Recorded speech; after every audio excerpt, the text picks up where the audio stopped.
আসসালামু আলাইকুম। ইনস্ক্রাইপের আরও একটি ভিডিও টিউটোরিয়ালে আপনাদেরকে স্বাগতম জানাচ্ছি। তো বিগত পর্বে আমরা আলোচনা করেছিলাম ফিল স্ট্রোকের বিভিন্ন ধরনের পেইন্টের স্টাইল আর স্ট্রোকের স্পেশালি কয়েকটা স্টাইল নিয়ে। তো আজকে আলোচনা করব হচ্ছে আমরা গ্রেডিয়েন্ট নিয়ে। তো গ্রেডিয়েন্ট জিনিসটা কি? তো আমরা যখন কোনো একটা অবজেক্ট সিলেক্ট করে রাখবো তখন আমরা ফিল অ্যান্ড স্ট্রোক যেই ট্যাবটা আছে সেটার ভিতরে আমরা ফিল ট্যাবের ভিতরে দেখবেন যে ফ্ল্যাট কালারটা সিলেক্ট করা আছে।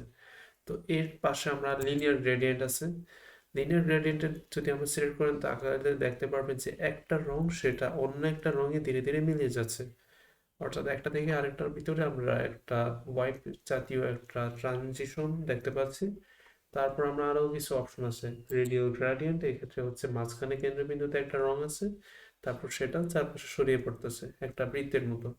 তারপর আরো বেশ কিছু ব্যাপার আছে, যেমন মেশ গ্রেডিয়েন্ট। মেশ গ্রেডিয়েন্টের ব্যাপারটা হচ্ছে যে আমরা যদি খেয়াল করি চারটা কর্নারে চারটা ভিন্ন ভিন্ন রেডিয়াল গ্রেডিয়েন্ট আছে, এই জাতীয় একটা ইফেক্ট দেখতে পারি আমরা।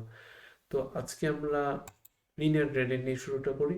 তো লিনিয়ার গ্রেডিয়েন্ট যখন আমরা সিলেক্ট করব তখন আমরা এরকম একটা গ্রেডিয়েন্ট দেখতে পারবো। তো গ্রেডিয়েন্ট তৈরি করার আরো সহজ একটা উপায় হচ্ছে যে আমরা যদি বাম পাশের টুলবারের দিকে তাকাই সেক্ষেত্রে দেখবেন যে একটা গ্রেডিয়েন্ট টুল নামে একটা ডেডিকেটেড একটা টুল আছে। তো এটাকে আমরা চাইলে জি বাটন কিবোর্ডে প্রেস করে অথবা এখানে বাম পাশে গ্রেডিয়েন্ট টুলটা সিলেক্ট করে নিতে পারি।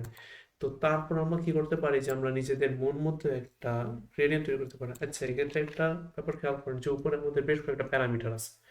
তো প্রথম প্যারামিটারটা হচ্ছে যে লিনিয়ার গ্রেডিয়েন্ট, অর্থাৎ আমরা যে বর্তমান স্ক্রিনে যেটা দেখতে পাচ্ছি বাম পাশ থেকে শুরু করে ডান পাশে যাচ্ছে, এটা যে কোনো একদিক হতে পারে। তারপর হচ্ছে রেডিয়াল গ্রেডিয়েন্ট, এটা হচ্ছে যে বৃত্তের মতো আর কি, যে কেন্দ্রবিন্দু থেকে শুরু করে চারদিকে ছড়িয়ে পড়বে। তারপর আমাদের দুইটা অপশন আছে। প্রথম অপশনটা হচ্ছে যে ফিল আর স্ট্রোক, অর্থাৎ আপনি কোন একটা অবজেক্টের গায়ের ভিতরে গ্রেডিয়েন্টটা অ্যাপ্লাই করবেন নাকি হচ্ছে যে অবজেক্টের বাইরে স্ট্রোক কালারের ভিতরে। তো আমরা আপাতত অবজেক্টের ভিতরে গ্রেডিয়েন্টটা তৈরি করব। তারপর আমরা যদি কোনো বলা যায় যে আগে থেকে টেমপ্লেট বা কোনো একটা স্টক পেজ তৈরি করে রাখি সেটা এখানে দেখা যাবে। আর রিপিটের ব্যাপারটা আমি কিছুটা পরে আসতেছি। তো এইভাবে ছেলে আমরা গ্রেডিয়েন্ট টুলের মাধ্যমে স্ট্রোকটা তৈরি করে ফেলতে পারি। তো এটা হচ্ছে আমাদের একটা রেডিয়াল গ্রেডিয়েন্ট, আর এটা হচ্ছে আমার একটা লিনিয়ার গ্রেডিয়েন্ট। লিনিয়ার গ্রেডিয়েন্ট যখন আমরা তৈরি করব, তো এবার আসি আমরা আমাদের আসল কাজে। তো আমরা চাইলে দেখতে পারি যে আমাদের একটা গ্রেডিয়েন্টের ভিতরে দুইটা হ্যান্ডেল আছে, একটা হচ্ছে গোলাকার আকৃতির আর একটা হচ্ছে চতুর্ভুজ আকৃতির। এবং এই হ্যান্ডেলগুলোতে আমরা চাইলে ক্লিক করতে পারি এবং এগুলো যে অবস্থান সেটাকে আমরা চাইলে পরিবর্তন করতে পারি। তো কোনো একটা গ্রেডিয়েন্টের হ্যান্ডেল ক্লিক করলে যদি আমরা ডান পাশে স্টপের দিকে তাকাই তাহলে দেখবেন যেগুলো টুগল হচ্ছে। তো আপাতত আমার কাছে দুইটা হ্যান্ডেলের আছে। আমরা চাইলে মাঝ বরাবর যদি মাউসের কার্সর আনি তাহলে দেখতে পারবেন যে নিচে ডান পাশে একটা প্লাস সাইন তৈরি হচ্ছে। তো এক্ষেত্রে ক্লিক করে আমরা যদি ডাবল ক্লিক করি তাহলে একটা নতুন কালার তৈরি হবে। তো আমরা কোনো একটা হ্যান্ডেল সিলেক্ট করে সেটা কালার চাইলে পরিবর্তন করে নিতে পারি। তো আপাতত আমরা তিনটা ভিন্ন ভিন্ন কালার সিলেক্ট করব। আর একদম নিচে ডান পাশে যে গ্রেডিয়েন্ট আছে এটাতে খেয়াল করবেন যে আমরা যেই কালারে সিলেক্ট করি না কেন তেমন একটা ইফেক্ট পড়তেছে না। তার কারণটা হচ্ছে যে এই ক্ষেত্রে আমার অপাসিটি বা আলফা যে চ্যানেল সেটা হচ্ছে 0। তো তার মানে এটাতে কোনো কালার নাই বেসিক্যালি। তো এই নিয়ে আমরা বিস্তারিত আরো অনেক কাজ করতে পারবো। এই অপশনটা বেশ গুরুত্বপূর্ণ। তো এই ক্ষেত্রে আমরা চাইলে নিজেদের মন মতো একটা কালার সেট করে দিতে পারবো।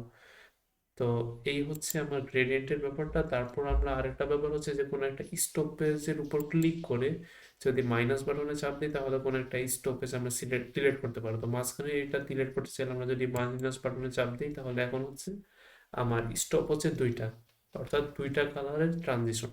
তো আমরা চাইলে এভাবে বিভিন্ন ধরনের কালারের যে ট্রানজিশন আছে এগুলোকে তৈরি করতে পারি এবং এই নিয়ে আসলে একটু স্টাডি করতে পারি। তো এই ব্যাপারগুলো হচ্ছে অনেক বেশি ইন্টারেস্টিং। আমরা চাইলে এগুলোর সেই আমাদের একটা ক্রমান্বয় বা ক্রমিক ধারা সেটাকেও চাইলে আমরা পরিবর্তন করে নিতে পারি নিজেদের মন মতো। তো এটা হচ্ছে আমার লিনিয়ার গ্রেডিয়েন্ট। আর লিনিয়ার গ্রেডিয়েন্টের মতোই আমাদের হচ্ছে রেডিয়াল গ্রেডিয়েন্ট। তো রেডিয়াল গ্রেডিয়েন্টের ব্যাপারটা হচ্ছে যে একটা বৃত্তের সেন্টার থেকে শুরু করে আমাদের ব্যাসার্ধ বরাবর এক একটা কালার ক্রমান্বয়ে ধীরে ধীরে পরিবর্তন করবে। তো সেটাকেও আমরা চাইলে পরিবর্তন করতে পারি। তো এই হচ্ছে আমাদের গ্রেডিয়েন্টের যে ব্যাপারটা। তো এবার আসি আমরা ডান পাশে গ্রেডিয়েন্টের ডান পাশে দেখবেন যে একটা বাটন সেটা হচ্ছে রিভার্স ডাইরেকশন, অর্থাৎ বাম থেকে ডানের পরিবর্তে আমরা যদি ডান থেকে বামে এটাকে রিভার্স করতে চাই, তাহলে এই বাটনে যদি একটা সিঙ্গেল ক্লিক করি তাহলে দেখবেন যে আমার কালারটা রিভার্স হয়ে যাচ্ছে। তারপর হচ্ছে রিপিটেশনস, অর্থাৎ আমাদের স্ট্রোকটা যখন শেষ হয়ে যাবে, তো এটা ব্যাখ্যা করার জন্য আমি কয়েকটা স্টপেজ আপাতত ডিলিট করি, তাহলে বুঝতে হয়তো একটু সহজ হবে। তো এখন যদি আমি স্টপের দিকে তাকাই, আমাদের সবুজ থেকে কমলা বা যেই কালারই হোক, তো সেক্ষেত্রে আমরা শিফট করতেছি, অর্থাৎ একটা ট্রানজিশন ইফেক্ট আমরা অ্যাপ্লাই করতেছি। তো এই ক্ষেত্রে আমরা যদি চাই তাহলে কিন্তু নিচের কালার সোয়াচ থেকেও কালার অ্যাপ্লাই করতে পারি। তো এটা আসলে কোনো তেমন একটা সমস্যা না। তো এরপর দেখেন আমি যদি রিপিটেডনেসটা অফ করে দেই, অর্থাৎ ডাইরেক্ট করে দেই, তাহলে আমাদের একটা শার্প একটা এস পাবো। যখনই আমাদের গ্রেডিয়েন্টটা শেষ হচ্ছে তখনই তার মানে আমাদের একটা ইফেক্ট এই জাতীয় পাবো। তো এটা আমরা অবশ্যই চাইবো না। তারপর আমাদের হচ্ছে রিফ্লেক্ট, অর্থাৎ শুরু থেকে শেষ হচ্ছে, শেষ থেকে আবার শুরু হচ্ছে, তো এটা হচ্ছে অনেকটা মিররের মতো একটা ইফেক্ট। তো সবচেয়ে বেটার হয় যদি আমরা রিপিটেডনেসটা নান রাখি আর কি। তো এই হচ্ছে আমার গ্রেডিয়েন্টের ব্যাপারটা। তো লিনিয়ার গ্রেডিয়েন্টের মধ্যেই হচ্ছে আমাদের রেডিয়াল গ্রেডিয়েন্ট। রেডিয়াল গ্রেডিয়েন্টটা আপনারা একটু বাসায় নিজে থেকে চেষ্টা করে চাইলে স্টাডি করতে পারবেন। তো এই ক্ষেত্রে আমরা চাইলে একটা যেই বৃত্ত আছে, বৃত্তের যেই ব্যাসার্ধ, সেটাকে আমরা নিজেদের মন মতো পরিবর্তন করতে পারবো। আর এটা বৃত্ত বেসিক্যালি না, এটাকে আমরা অধিবৃত্ত বললে হয়তো সবচেয়ে বেশি বেটার হয়। তো এই ছিল আজকে আমার আলোচনার বিষয়, আশা করি বুঝতে পেরেছেন। তো আজকে এই পর্যন্তই রাখছি। পরবর্তী টিউটোরিয়ালে আমরা হয়তো কিছু শেপ নিয়ে আলোচনা করব, তারপর আমরা পেন টুল এবং ব্যাক টুলে ফেরত যাব। তো আজকে এই পর্যন্তই, আল্লাহ হাফেজ।